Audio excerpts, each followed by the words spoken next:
Saudações a todos. Vamos começar buscando na Gênese por Allan Kardec. No último capítulo, alguns trechos da parte final do livro, em que Kardec desenvolve o tema sobre os sinais precursores, a época de transição que estamos vivendo, né? Desse rumo ao mundo de regeneração, né? Então, vamos pegar no item 32, que ele fala sobre as grandes partidas coletivas. Então, ele coloca: as grandes partidas coletivas não só têm como finalidade ativar as saídas, mas transformar mais rapidamente o espírito da massa, desembaraçando-a das más influências e dar mais ascendência às ideias novas.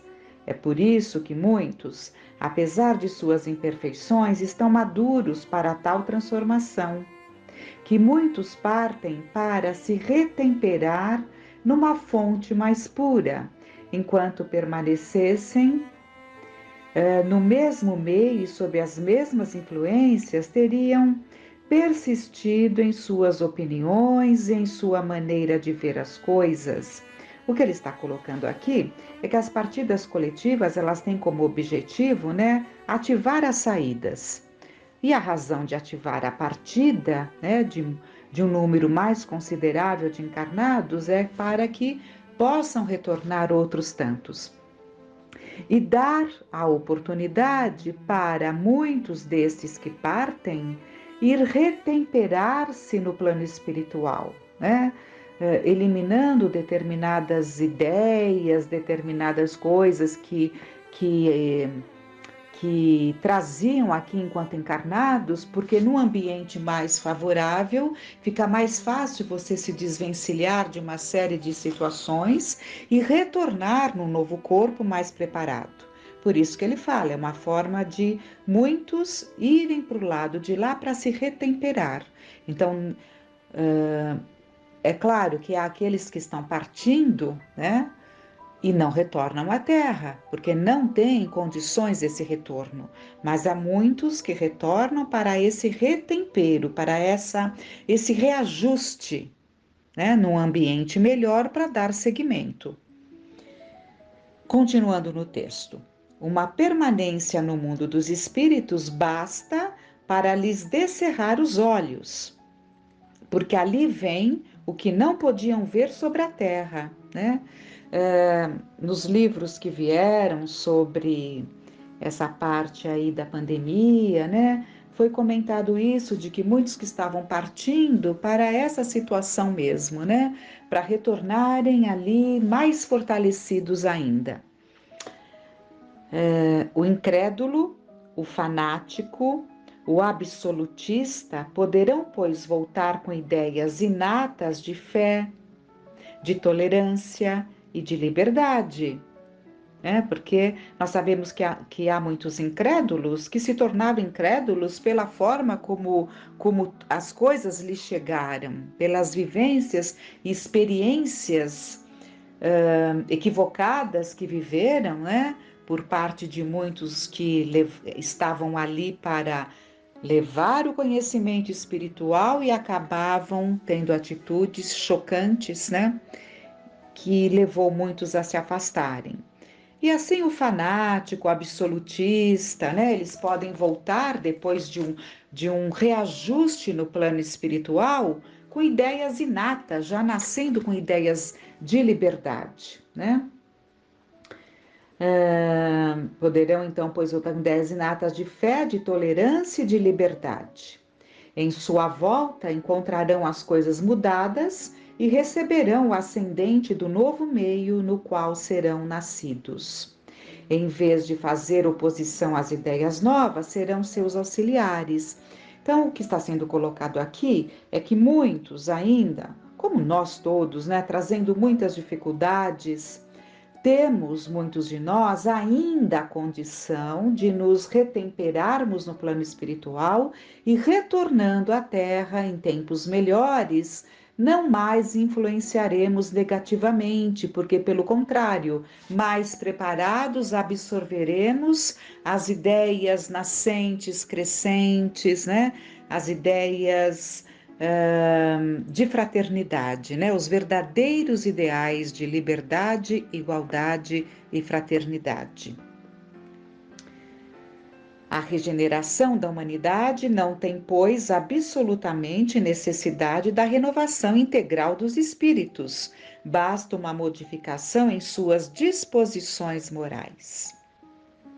Essa modificação se opera em cada um e em todos, que para tal estão predispostos quando são subtraídos à influência perniciosa do mundo.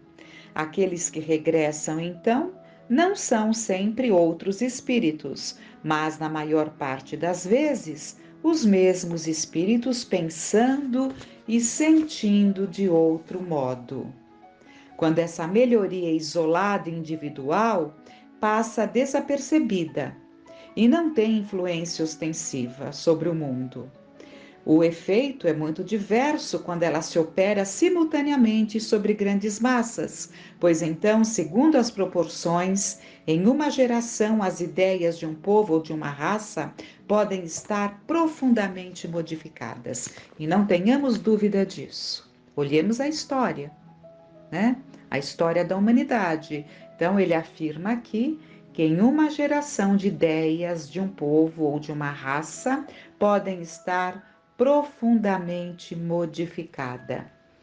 Vamos parar um pouco então para refletindo sobre essas questões e diante desses momentos especiais que vivemos, em que se pede muito de nós, cada vez se exige mais de nós, e o verdadeiro espírita, ele tem por obrigação trazer no coração a alegria de viver, porque ele compreende o sentido das dores, das lutas, das oportunidades que se fazem quantas vezes através de lutas, né? A dor é uma bênção que Deus envia aos seus eleitos, ele sabe disso.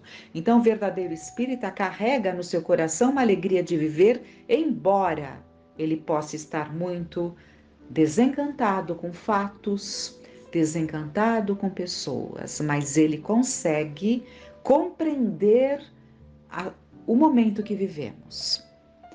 E nesse trabalho de construção de nós mesmos, para que tenhamos esta condição, né? Vamos ver no capítulo 14 do livro Vidas Vazias, da Joana de Ângeles, psicografado pelo Divaldo Franco, construção autoiluminativa. Autoiluminativa, porque é uma tarefa de cada um de nós. Então vamos.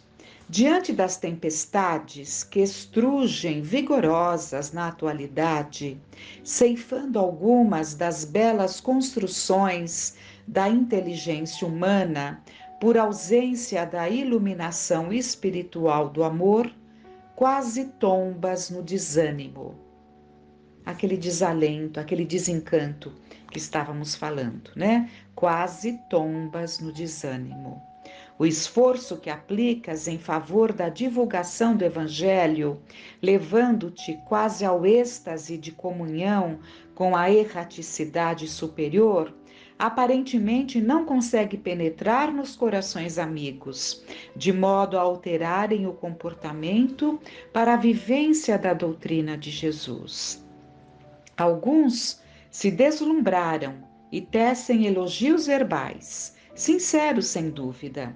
No entanto, mantém as mesmas atitudes materialistas que caracterizam os dias atuais, nos quais estorcegam sob o domínio das paixões nefastas. Outros nem sequer deixam transparecer as emoções, parecendo anestesiados.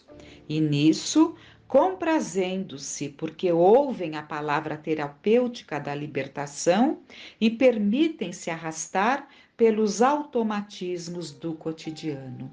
E mesmo que digam, eu gostaria, mas não consigo. Não, não gostaria. Porque se realmente desejarmos, nós conseguimos.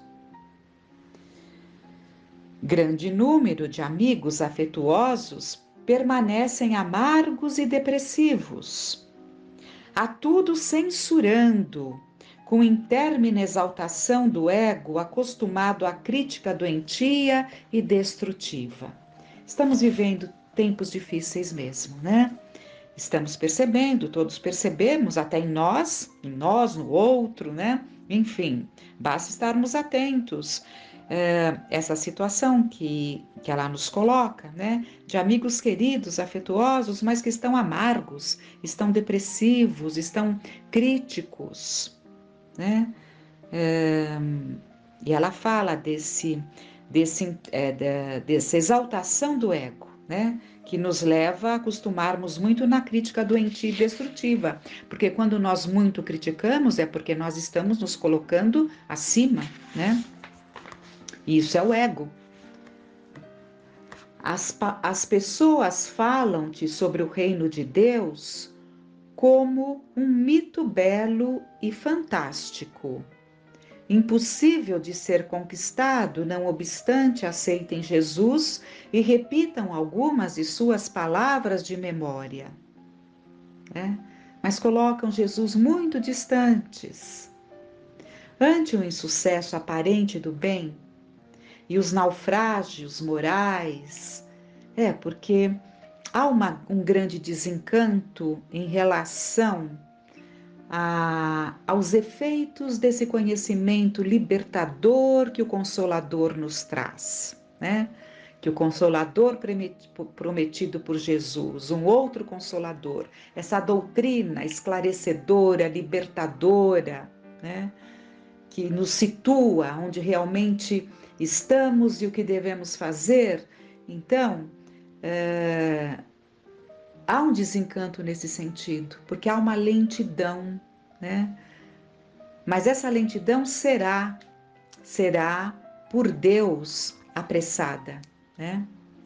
Então, tem que estar lá no Evangelho, né? Que pelos eleitos esses dias não se tornariam infindos, né? Porque eles vêm para trazer a melhoria e quem não acompanhar vai continuar as suas experiências em outros mundos, né?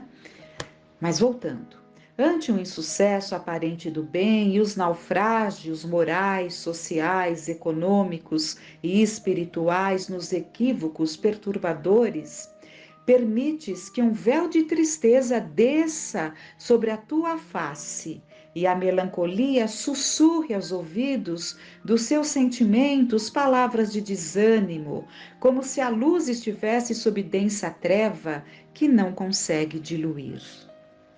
Não te preocupes com as ocorrências menos felizes que repletam os periódicos e os veículos, que são jornais, né? E os veículos de comunicação de massa, assim como as virtuais, quase sempre fúteis e tóxicas, que são transitórias e logo serão substituídas pelas abençoadas conquistas da verdade e do amor.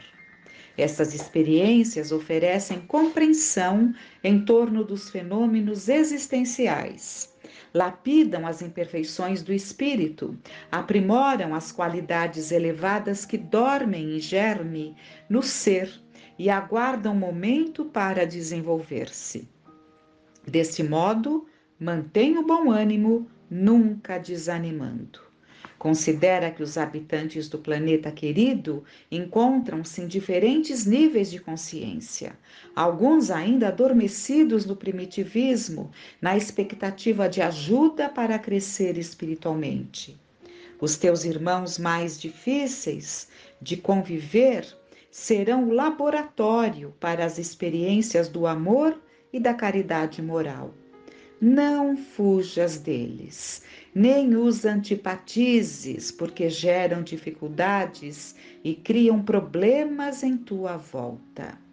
Felizmente, já podes discernir entre os valores éticos e optaste por aqueles que dignificam e promovem o ser. Indubitavelmente, a humanidade em conjunto tem crescido, e embora os dias tormentosos que se enfrentam, nunca houve tanto amor na Terra como hoje, que se expressa por intermédio do respeito à natureza e às suas criaturas, solidariedade nos momentos difíceis e lutas culturais em favor de leis mais justas e governos menos arbitrários. Em muitos lugares já se respira o clima de esperança e de bondade. Então, em grande parte do texto, ela se dirige àqueles que estão desencantados, decepcionados, né? Mas que guardem a fé, guardem a confiança, porque tudo isso trará um resultado positivo para todos, né?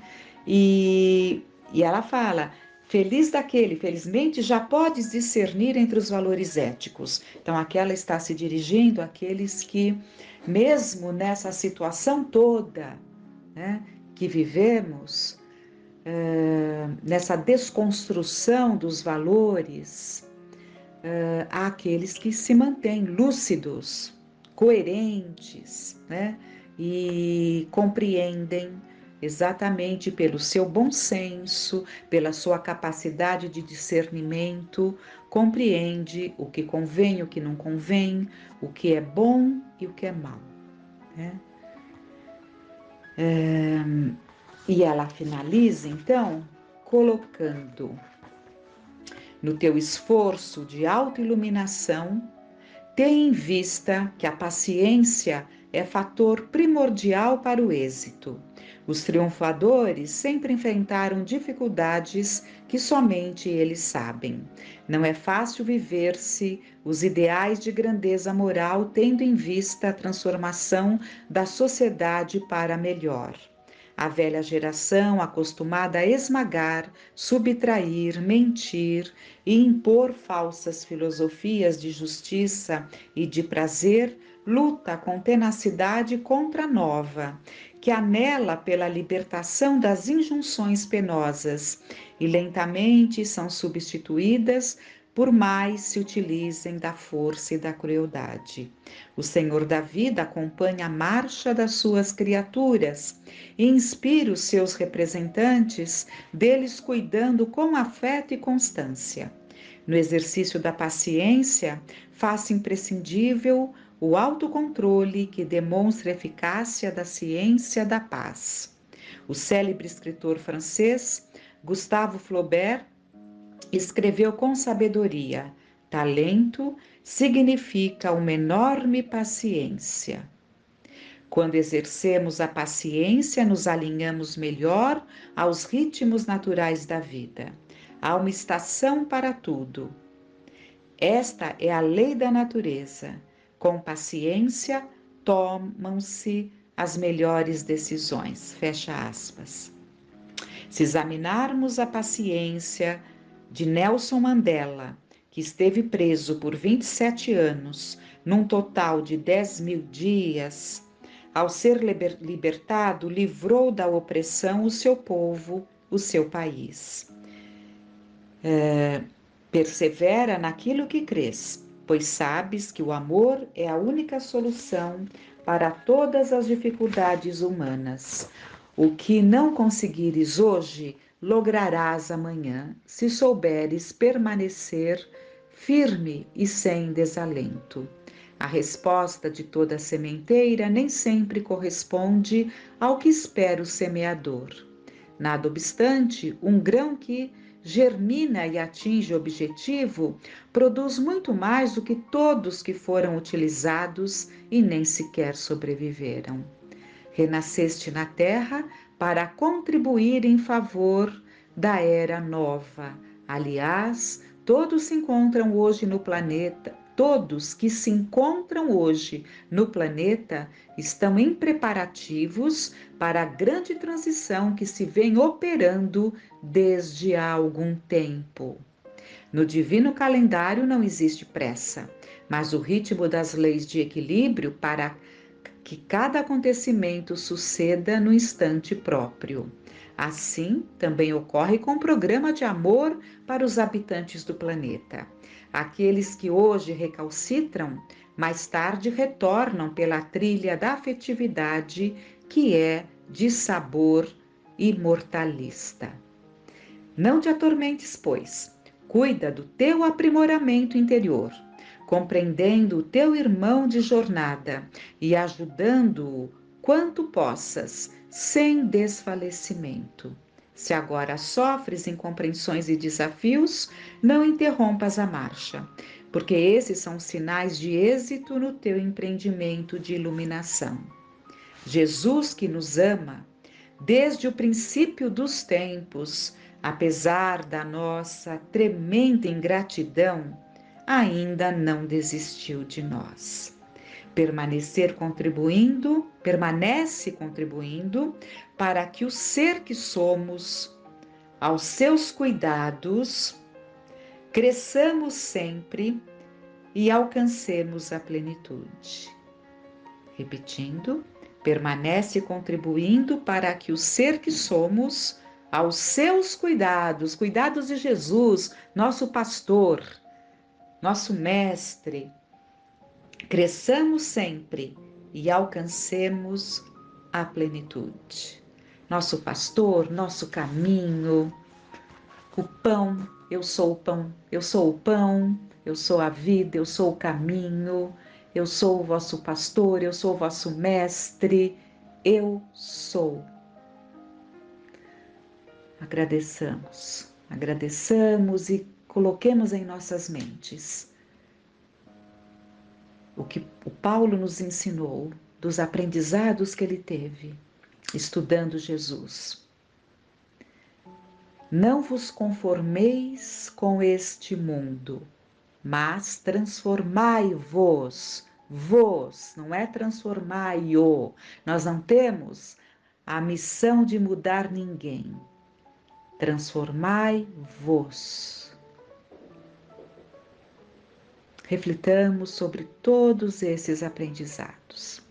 Que fiquemos em paz.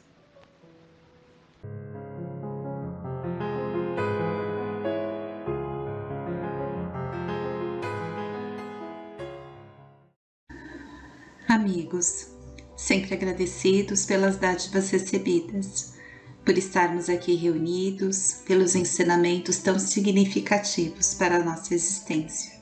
Que Jesus nos abençoe. Continuemos com livros mensageiros, como vimos no nosso último encontro, O Pavor da Morte. Aniceto esclarece André que a maioria dos desencarnados ouve-nos a voz, consolam-se com o nosso auxílio, mas o calor humano está cheio do magnetismo de teor significativo para eles. Com semelhante contato, experimentam um despertar de forças novas. Então aqui André ele questiona por que os desencarnados ainda precisam estar no nosso ambiente, para receber o auxílio, né? Esse é o questionamento de André. Se eles recebem um auxílio também na espiritualidade. E Aniceto esclarece dessa forma, né? Falando do calor humano, do magnetismo, com esse teor significativo para eles, para os desencarnados em assistência. Com semelhante contato, eles experimentam um despertar de forças novas, então é importante também. E um caso curioso, uma jovem que terminou o processo de desligamento dos laços fisiológicos, mas que ficou às 6 horas dominada por terrível pavor ao lado do seu corpo. Assustada, ela não entendia o processo de desenlace e a presença do seu noivo que estava ali para recebê-la. Então, Aniceto auxilia tanto como o seu noivo também, né? E ela é encaminhada para os devidos cuidados. No capítulo de hoje, Máquina Divina, não se passaram muitos minutos e estávamos ao lado do agonizante, cuja situação preocupava o clínico espiritual. Então, aqui é um outro caso. Era um cavalheiro de 60 anos presumíveis que a leucemia aniquilava amorosamente. Há muitos dias se encontra em coma, mas temos necessidade de mais forte auxílio magnético para facilitar o desprendimento. Num aposento, além de 2 senhoras desencarnadas, a mãe do agonizante e uma parenta próxima, viam-se familiares encarnados dando mostras de grande aflição. É um momento muito difícil esse, né, de você presenciar o desenlace, né, de um ente querido, e sem o preparo espiritual para tanto, é mais angustioso ainda, né? Sabemos. Nosso orientador examinou o enfermo detidamente e sentenciou: nada resta senão a necessidade de concurso para o desligamento final. Aniceto recomendou observássemos o moribundo com atenção. Concentrando todas as minhas possibilidades, fixei o enfermo prestes a desencarnar. Notei com minúcias que a alma se retirava lentamente através dos pontos orgânicos insolados. Assombrado, verifiquei que no centro do crânio havia um foco de luz mortiça, candelabro aceso às ondulações brancas do vento. Enchia toda a região encefálica, despertando-me profunda admiração, que são as evidências de André. Pela excessiva movimentação da onda mental, observei que o moribundo tentava readquirir a direção dos fenômenos orgânicos, mas em vão. Todos os complexos celulares atritavam entre si e as bactérias pareciam gozar o direito de multiplicação crescente e festiva. Está vendo a máquina divina formada pelo molde espiritual preexistente, que é o perispírito, né? Perguntou Aniceto, compreendendo a profunda admiração de André. O organismo vivo, André, representa uma conquista laboriosa da humanidade terrestre, no quadro de concessões do Eterno Pai, onde pode agora identificar os movimentos da matéria viva. Cada órgão é um departamento autônomo na esfera celular, subordinado ao pensamento do homem.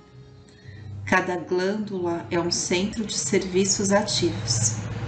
Há muita afinidade entre o corpo físico e a máquina moderna. São ambos impulsionados pela carga de combustível, com a diferença de que no homem a combustão química obedece o senso espiritual que dirige a vida organizada. É na mente que temos o governo dessa usina maravilhosa. Não possuímos aí tão somente o caráter, a razão, a memória, a direção, o equilíbrio, o entendimento, mas também o controle de todos os fenômenos da expressão corpórea.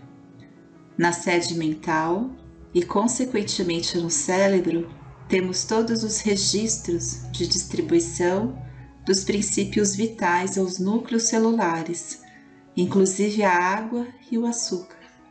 A mente humana, ainda que indefinível pela conceituação científica limitada na Terra, é o centro de toda a manifestação vital no planeta. Cada órgão, cada glândula, meu amigo, integra o quadro de serviço da máquina sublime, construída no molde sutil do corpo espiritual pré-existente. Por isso mesmo chegará o tempo em que a ciência reconhecerá qualquer abuso do homem como ofensa à causa de si mesmo. A usina humana é repositório de forças elétricas de alto teor construtivo e destrutivo. Cada célula é minúsculo motor trabalhando ao impulso mental. Vemos aqui um irmão no momento da retirada. Repare a incapacidade dele de governar as células em conflito. A corrente sanguínea transformou-se em veículo de invasores mortíferos, que não encontraram qualquer fortificação na defensiva. A nutrição foi interrompida. Não há possibilidade de novos suprimentos hormonais. O agonizante retrai-se aos poucos e ainda não abandonou totalmente a carne, por falta de educação mental. Vê-se pelo excesso de intemperança das células, sobre as quais não exerce nem mesmo controle parcial, que este homem viveu bem distante da disciplina de si mesmo. Seus elementos fisiológicos são demasiadamente impulsivos, atendendo muito mais ao instinto que ao movimento da razão concentrada. A falar verdade, este nosso amigo não está desencarnando, está sendo expulso da divina máquina, onde, pelo que vemos, não parece ter prezado bastante os sublimes dons de Deus. Esse capítulo ele é bem reflexivo, né? Porque é dirigido totalmente a nós, como todos os outros que vimos até agora. E essa questão do desenlace é inevitável. Uma hora vai acontecer conosco e nesse momento, né, será mais tranquilo ou não, conforme aquilo que nós tivermos cultivado, né, durante a nossa existência. Quando ele fala do nosso organismo, né, todo o nosso sistema celular, dos nossos órgãos, da nossa mente, o quanto nós somos responsáveis por todas as escolhas que fazemos e como isso reflete também na composição do nosso corpo, né, na resposta da nossa saúde mental, da nossa saúde física, né? Tudo isso acaba culminando, né, de uma forma muito significativa, muito representativa, nesse momento mesmo do desenlace, né? Então, tudo que a gente observa, essa rebeldia, né, entre aspas, das células, né, que é observada por André, que é escrita aqui por Aniceto, né, toda essa concentração desses elementos, né, como até mesmo os familiares que procedem do lado do seu ente querido, então tudo isso acaba interferindo, né, no nosso desenlace e inevitavelmente é uma consequência dos nossos atos, daquilo que nós provocamos, daquilo que nós escolhemos, né? E muito interessante quando é colocado aqui essa questão de que quando tivermos essa ciência, né, de observarmos o abuso, né, do homem como ofensa causada a si mesmo. Isso é tão forte, né? Porque os abusos que nós praticamos de qualquer ordem, né? Um dia que nós exageramos na sobremesa, né? Com a dosagem maior ali do açúcar, do sal, da gordura, né? Que são vilões assim deliciosos, né? Que nos atraem, que a gente cai muitas vezes em tentação, né? Tantas outras coisas, não somente na nossa alimentação, mas também naquilo que nós cultivamos em nossos pensamentos, né? Ele requer como um abuso que nós praticamos porque está fora do equilíbrio. Né? Tudo que está fora do equilíbrio causa algum tipo de transtorno a nós, né? E reconhecer isso como uma ofensa causada a nós próprios, né? Reconhecendo que as forças elétricas têm um alto teor construtivo ou destrutivo, que cada célula é minúsculo motor trabalhando ao impulso mental, então o comando que nós damos, né? Essa informação que a nossa célula recebe, né? Essa construção, né? E esse processo destrutivo ao qual nós provocamos também, seremos responsáveis, né? Seremos responsáveis porque por ainda não termos essas ideias tão ampliadas, já temos uma noção do que realmente nos causa mal, do que nos faz mal, né? E por conta disso nós acabamos agredindo o nosso corpo, né? Consciente, inconscientemente, na maioria das vezes conscientemente, e é o resultado de todo um processo, né, ao qual no seu término, no seu desfecho, que é o nosso desenlace, ele vem com força, Ele vem com força na nossa consciência, ele vem com força nessa sede de nos mantermos vivos, né? Porque a nossa condição humana, né? A condição de sobrevivência é nos mantermos vivos e totalmente impotentes, porque nesse momento o corpo não nos dá mais aquela devida atenção, porque tudo aquilo que nós deveríamos ter feito não fizemos. E independente disso, chegou o momento do desenlace. O que vai tornar mais leve ou mais pesado esse momento é justamente as nossas escolhas durante o processo, durante a nossa encarnação, tá bom? Então espero que eu tenha me fazido compreender, né? Leiam o capítulo, não somente fiquem com com os meus comentários, né? Com essas reflexões que fazemos juntos, né? Porque estamos aqui a pensar, a refletir juntos, mas leiam um capítulo, é muito válido, né? Tudo isso que André traz a nós. Tudo bem? Então é isso por hoje, refletamos, né? Que Jesus nos abençoe, fiquem em paz e até o nosso próximo encontro.